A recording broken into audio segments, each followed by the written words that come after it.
Hey everybody, it's Carmencita No Sé Qué from Nerds from the Hood. This is episode 221 questions, and today's co-host is DJ Torch, none other than Santos. Hello, everyone. Do you want to just jump right into the questions, or? Sure, we can jump into the questions. We have many questions here, and many more to come. So. Okay, go ahead. First question: do you like dinosaurs? And better yet, do you believe dinosaurs exist? Also. Yes, I believe dinosaurs exist, and yes, I like them when they existed. I wouldn't like them now. They'd stomp all over us. We'd get beat out. It just wouldn't be good for us. But I do believe dinosaurs existed a very long time ago. And I think some still exist to a certain extent if you think about it. Next question. Who is your biggest influence? What did I say yesterday?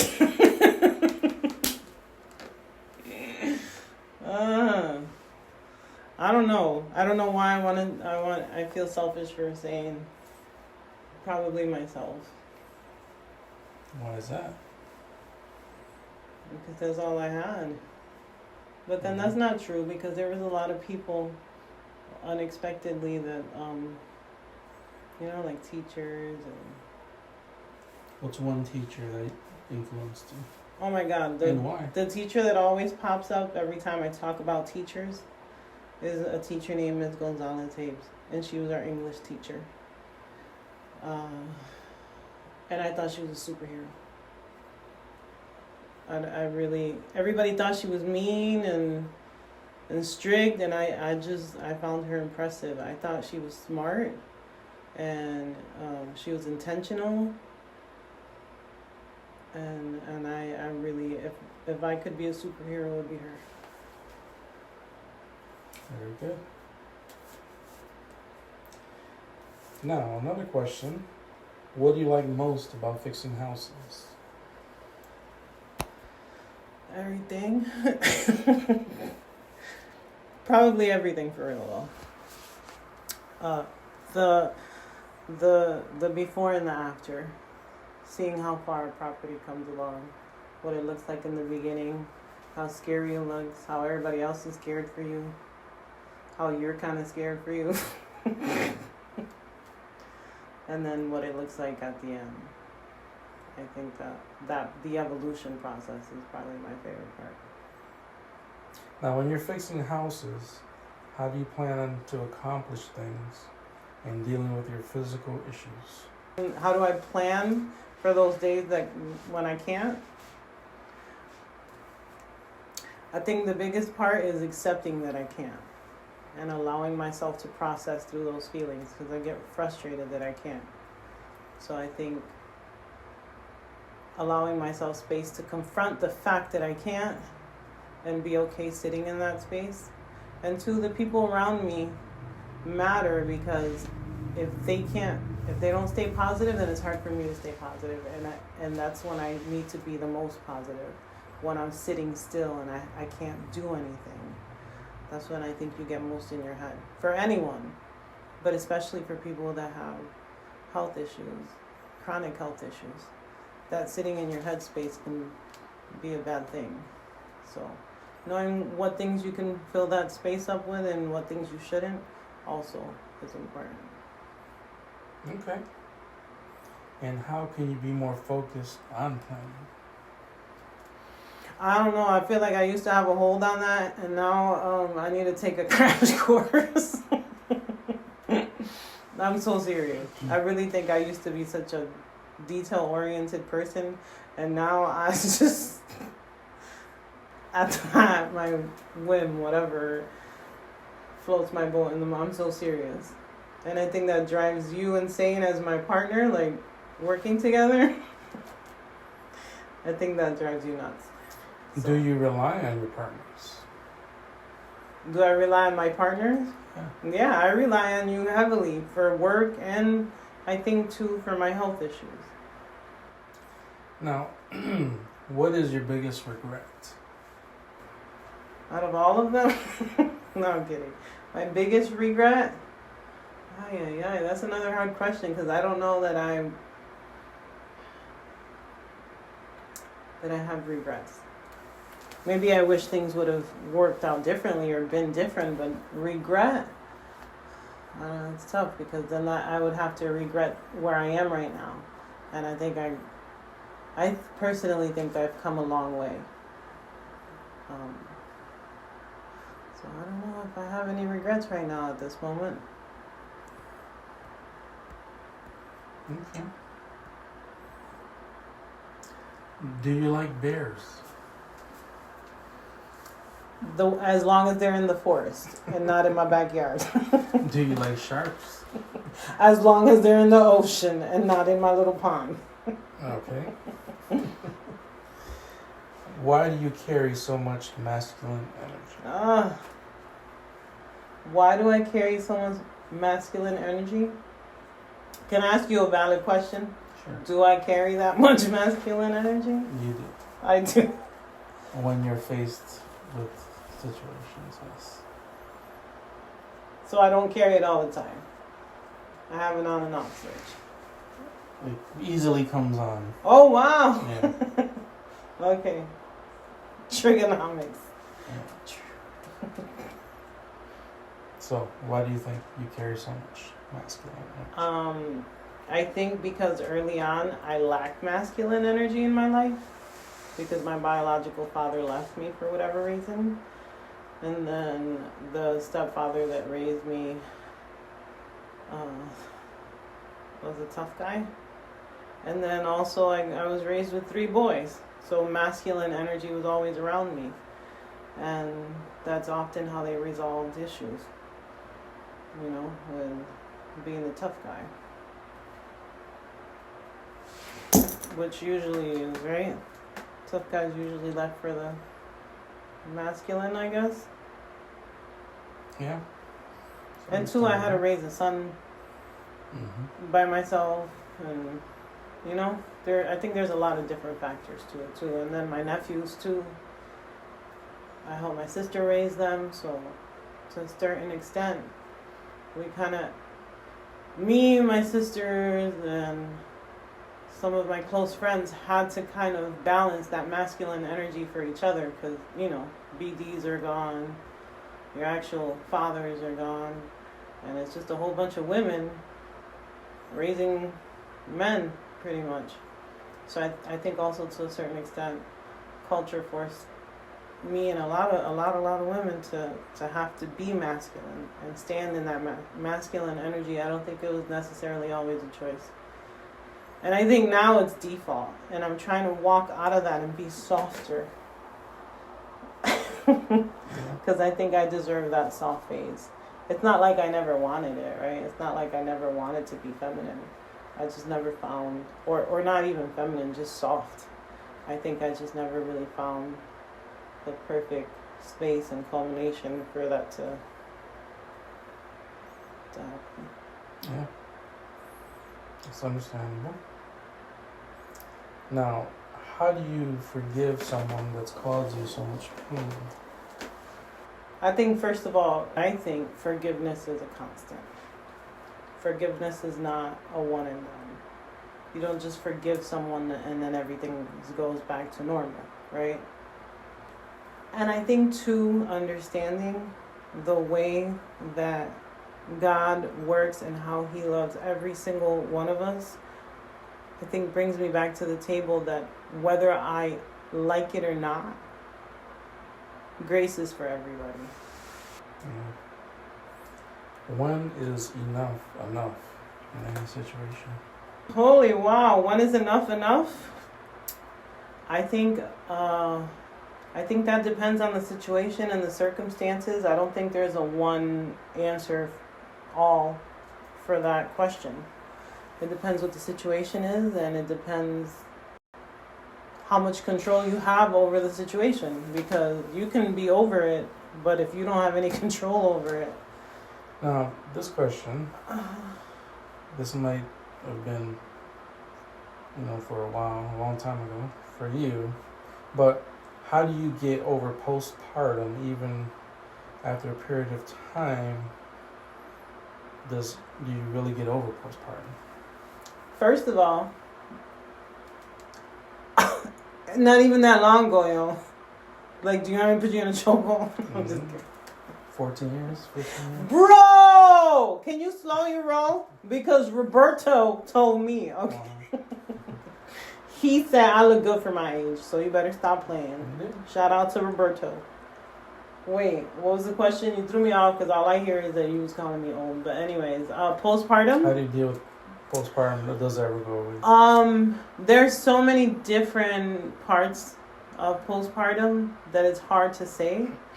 I know that having a kid and then having a traumatic experience at birth, for sure, like when you're birthing a kid, like what I went through. I know a lot of women go through different things. I went through being in the hospital for a week after breaking water because my baby was a preemie and she wasn't her lungs weren't developed. And the stress of your mind and your body going through that, and then having to leave your kids, you have other kids at home, and now your mind's over there with those other kids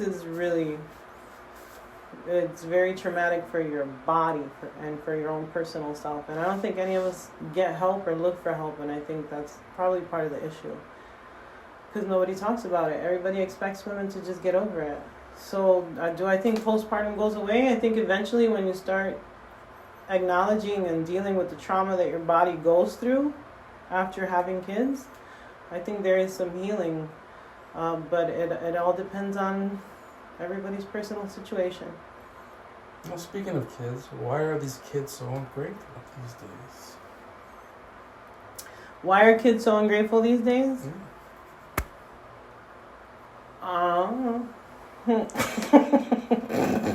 My kids aren't ungrateful. Wait, are they? Yeah, they are, right? Are they? We got spoiled brats. We don't got spoiled brats, right? Our kids are good. I think I love my babies and they're perfect. But no, kids, sometimes things are too accessible and too easy for kids nowadays. You know how hard we had to work just to read a book? Just, you know how long we had to wait to be able to hear a song from our favorite artist? Do you know the things that we had to go through to actually physically own it without commercials? It wasn't just grabbing our phone. We had to get on a bus or catch a ride to the store to get a record to play it in our room or in our device or whatever. If we even had a device in our room, because all of us didn't have CDs or tape decks or, for old people, 8-tracks and records. My brothers love records. Now, how do you reunite your family that has gone through so many issues with each other? I don't think our job is to reunite anyone. I think our job is to grow ourselves and our little personal family, like our kids and our parents. And anything outside of that, we have to build perimeters and boundaries so that respectfully you can have good relationships. And if people aren't willing to respect those boundaries, then respectfully they can go. No hard feelings. I think growing up we have this idea and this concept of what family is, and I think when we become adults we realize really quickly that, or sometimes not as quickly. Some of us don't realize this quickly. That is not what we thought family really was. I believe family is my kids and my parents and my partner. Outside of that, anything else is an extra relationship that I absolutely appreciate and I hold dear, especially if I'm actively part of that relationship. Whether it's a friendship or being, a cousin, or if I'm responding and having a relationship with you, it's because I hold you near and dear. And if you don't respect the boundaries, then sometimes people have had to go and they don't like it either. I've seen it both ways. You got to take wins with the losses. Yep. Now, when people find a good woman or man, why do people play in their face? I was going to go out, I'm going to put it out there. I have a feeling that I know exactly who wrote this question. Not I. I know, just by the format of the question, I know where it came from. But okay, sis, let me let me answer your question. I don't know why people play in other people's face. Maybe they don't know what they have. They don't realize. I think the better question is, why do we allow people to play in our face for so long? I think that's the better question. And are we going to allow people to keep playing in our face? You know? And I think that's how you take the power back. Mm-hmm. Now, why do you think there are so many bum-ass BMs and BBs? Just going to venture out and say this, but I believe the question is from the same person. I think there is a lot to unpack in that question. I think part of it is because of mass incarceration, and like purposefully breaking up Black and Hispanic families. And I think another part of it is because the ones that did stay, the very small percentage of mom and dads that did stay together in the hood had to work sometimes twice, 3 times as hard as the regular American just to live in the hood, to make it out. So the kids never seen them. I know both of my parents worked a full-time and a part-time when I was a kid. And when I see those numbers and I think about it, you know, in comparison to people in the suburbs, that's insane.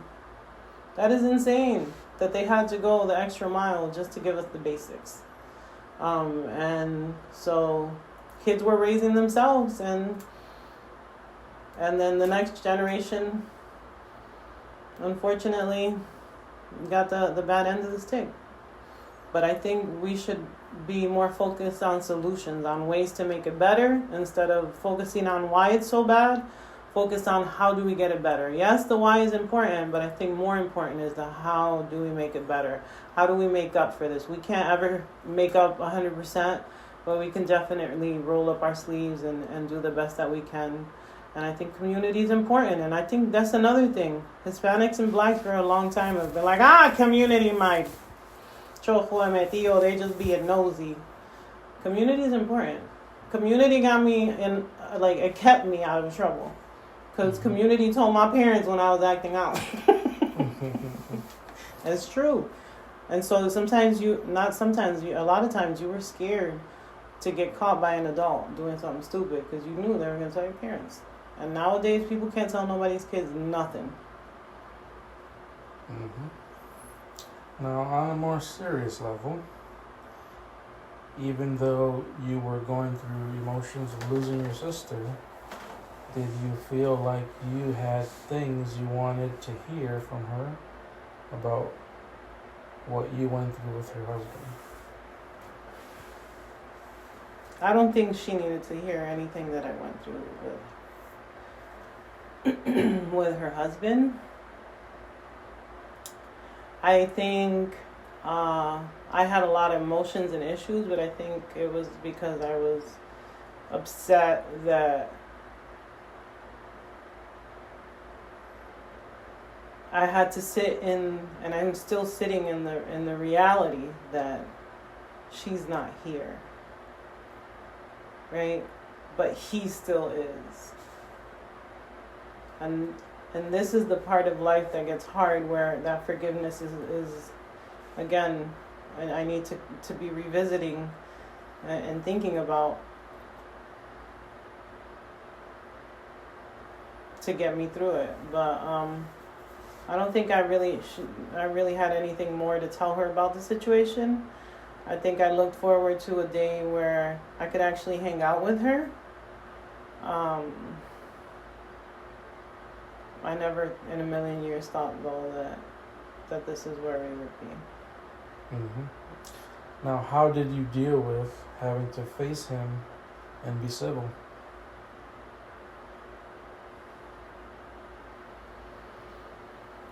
I prayed, and my mama prayed.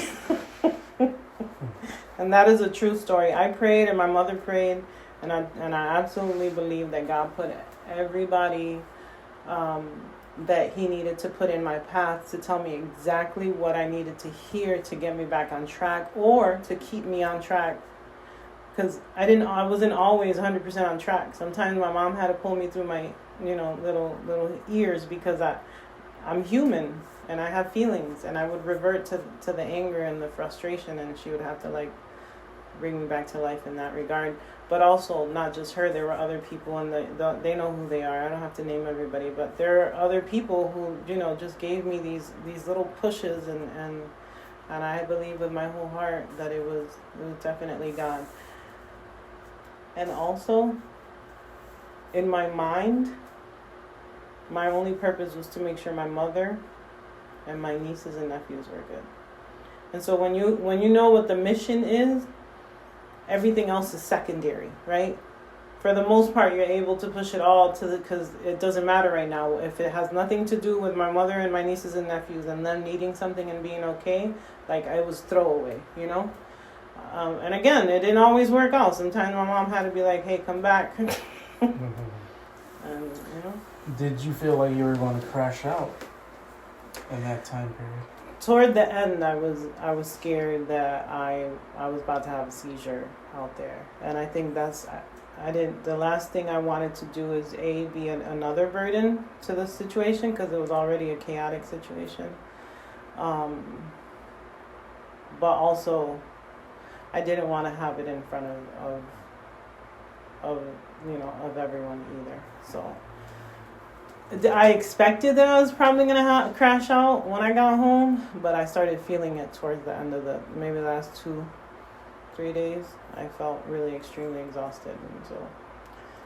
Mm-hmm. Now, to the last question, at the end of the day, what do you want people to think of you?